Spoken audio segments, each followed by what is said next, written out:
Assalamualaikum warahmatullahi wabarakatuh. Halo adik-adik semuanya, bagaimana kabarnya? Semoga sehat selalu ya. Nah, sebelumnya saya akan memperkenalkan diri karena ada semboyan tak kenal maka tak sayang. Jadi, alangkah baiknya saya untuk memperkenalkan diri ya.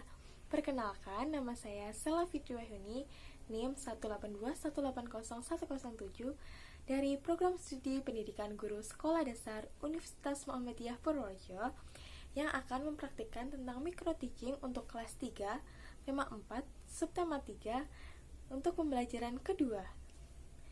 Nah, kita mulai saja ya. Selamat menyaksikan. Assalamualaikum warahmatullahi wabarakatuh. Bagaimana kabarnya semuanya? Nah, ada yang absen hari ini? Alhamdulillah berangkat semuanya. Nah, anak-anak, ibu punya cerita nih. Ada 2 orang anak. Yang pertama namanya si Andi, dan yang kedua namanya Aldo. Nah, Andi dan Aldo ini memiliki kemampuan dan kecerdasan yang sama. Suatu hari mereka dites oleh guru mereka dengan tes yang sama. Namun, hasilnya berbeda. Si Andi lebih tinggi daripada si Aldo. Karena si Andi setiap kegiatan berdoa terlebih dahulu, sedangkan si Aldo dia tidak pernah berdoa dalam setiap kegiatan. Nah, doa ini adalah kekuatan untuk kita mencari keberkahan kepada Allah Subhanahu wa taala agar ilmu yang kita pelajari dapat diserap dan juga dipahami. Untuk itu, marilah kita berdoa sebelum kegiatan ini dimulai. Nah, siapa tadi yang berangkat paling awal? Oke, Anton. Berarti Anton yang memimpin doa. Anton, disalahkan. Amin. Alhamdulillah. Nah, alhamdulillah kita sudah berdoa. Selalu ada keberkahan dari Allah Subhanahu wa taala selama kita pembelajaran. Anak-anak semuanya, di sini kita akan belajar tentang banyak sekali hal. Yang pertama, kita akan belajar tentang kalimat saran. Pasti tahu kan kalimat saran? Kemarin kan sudah belajar. Coba diingat-ingat kembali. Apa itu kalimat saran? Yang kedua, kita nanti akan belajar cara memilih dan manfaat memilih makanan yang bergizi. Kalian kan pernah jajan kan? Sering jajan kan? Coba dicek apakah bergizi atau tidak. Nah, yang ketiga, nanti kita akan belajar tentang hak dan kewajiban dalam bertetangga. Hak dan kewajiban ini kita pernah mengulas pada pembelajaran yang lalu. Masih ingat pengertian dari hak dan kewajiban? Nah, untuk itu nanti kita akan belajar tentang hak dan kewajiban. Nah, anak-anak, coba dibuka dulu bukunya. Kita akan belajar tentang kalimat saran. Anak-anak, pernah nggak sih kalian berkunjung ke rumah tetangga kalian? Atau kalian punya pengalaman tentang bermain dengan tetangga kalian? Mengasihkan bukan? Kalian suka kan bermain dengan tetangga kalian? Coba kalian tuliskan pengalaman kalian di buku tulis kalian. Nah, setelah itu kalian coba baca tentang tetangga yang ada di buku. Yuk kita baca bersama. Tetangga. Tetangga adalah orang yang tinggal di dekat rumahku. Aku mengenal namanya. Aku selalu menyapanya. Aku suka bermain dengannya dan mengunjunginya. Ibu menyarankan aku agar aku baik, sayang, dan hormat kepada tetangga. Ibu menyarankan agar aku bermain dengan tetangga, karena tetangga adalah saudara dekatku. Nah, anak-anak, dari bacaan tersebut, apa yang dapat kalian serap? Oke, bahwa tetangga adalah saudara terdekat kita. Lalu ada lagi, kita harus ramah, sayang, dan juga baik kepada tetangga kita. Hanya suka membaca atau tidak? Ingat ya, membaca itu dapat menambah pengetahuan kita.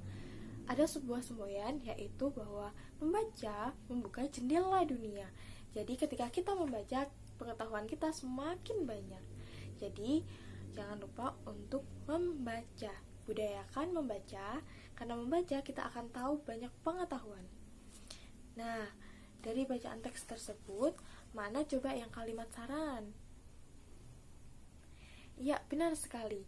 Jadi, kalimat sarannya ada di Ibu menyarankan aku agar baik, sayang, dan hormat kepada tetangga. Ibu menyarankan aku agar bermain dengan tetangga. Nah, itu dia kalimat sarannya.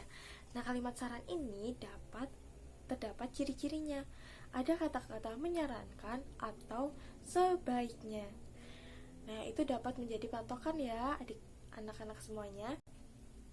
Nah, setelah dari teks tetangga, ada bacaan lagi nih bahwa Ibu Lani mengunjungi tetangga baru mereka. Apa sih yang harus dilakukan oleh tetangga baru Lani? Nah, kalian harus menulis di buku kalian masing-masing ya. Nah, tetangga baru Lani ini menyuguhkan beberapa makanan. Ada yang pertama ada roti tawar, ada gorengan, ada kerupuk, dan juga ada manggis.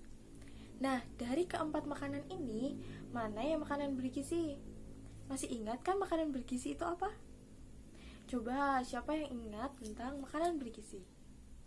Ya, bagus sekali.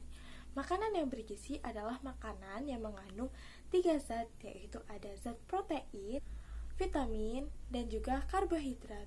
Ada yang tahu nggak contoh dari makanan yang mengandung karbohidrat? Bagus, yaitu ada nasi, ada roti, dan juga ada kentang. Lalu kalau makanan yang protein itu misalnya apa coba? Oke, ada ikan, telur, daging, kacang-kacangan, dan juga ada yang terakhir ada susu. Nah, yang mengandung vitamin itu apa saja sih? Makanan apa saja sih? Nah, bagus sekali. Buah-buahan. Karena buah-buahan banyak sekali mengandung vitamin. Nah, buat anak-anak semuanya jangan lupa untuk makan yang bergizi, karena makanan yang bergizi sangat berguna bagi tubuh kalian. Kalian dapat belajar dengan baik jika kalian juga makan makanan yang bergizi. Nah, dari 4 suguhan makanan yang tersebut, coba tuliskan mana yang bergizi dan mana yang tidak. Juga berikan alasannya ya. Tulis di buku kalian masing-masing. Nah, kalian pasti pernah bermain dengan tetangga kalian kan? Nah, coba kita lihat teks pada buku di halaman 108. Lani dan teman-temannya bermain congklak. Nah, apa sih kewajiban dan juga hak dalam bermain dengan tetangga? Ingat, apa sih itu hak? Nah, bagus sekali. Hak adalah apa yang kita peroleh, sedangkan kewajiban adalah apa yang harus kita lakukan. Ingat-ingat ya, bahwa hak adalah yang kita peroleh, sedangkan kewajiban adalah apa yang kita lakukan. Nah, coba kalau kita mendapatkan bantuan itu adalah hak atau kewajiban. Misalnya, ketika kita kesusahan, kita mendapatkan bantuan. Nah, itu kewajiban atau hak ya. Nah, benar sekali, itu adalah hak. Nah, ketika bermain, harus bermain sportif. Sportif itu apa sih? Ada yang tahu? Nah, sportif itu adalah mengikuti aturan dalam permainan. Nah, ketika kita mengikuti aturan dalam permainan, kita artinya telah melaksanakan kewajiban kita. Nah, jadi itu dia tuh contoh dari hak dan juga kewajiban kita dalam bermain dengan tetangga. Nah, kita sudah belajar banyak sekali pada hari ini. Yang pertama, kita sudah belajar tentang kalimat saran, yaitu kalimat yang ada kata menyarankan atau sebaiknya. Yang kedua, kita sudah belajar tentang memilih makanan yang sehat, yaitu yang mengandung protein, vitamin, dan juga karbohidrat. Yang ketiga, kita sudah belajar tentang apa? Nah, hak dan kewajiban dalam bertetangga. Jadi ketika hak yaitu apa yang kita peroleh, sedangkan kewajiban adalah apa yang seharusnya kita lakukan. Tetap rukun dengan tetangga kalian lo ya, jangan berantem. Anak semuanya, dari pembelajaran hari ini ada pertanyaan? Jika tidak ada pertanyaan, maka alangkah baiknya kita bersyukur kepada Allah Subhanahu wa taala yang telah memberikan kelancaran belajar pada hari ini, dan semoga keberkahan bagi kita yang sudah belajar dan juga memahami. Semoga materinya juga dapat bermanfaat ketika kita hidup dalam bermasyarakat. Nah, yuk kita berdoa dahulu sebelum kita akhiri pembelajaran kali ini. Anton, boleh dipimpin lagi untuk berdoanya? Alhamdulillah, kita sudah menyelesaikan pembelajaran kali ini. Nah, anak-anak jangan lupa untuk belajar dan juga membaca buku, karena ketika kita membaca buku, pengetahuan akan banyak sekali kita peroleh.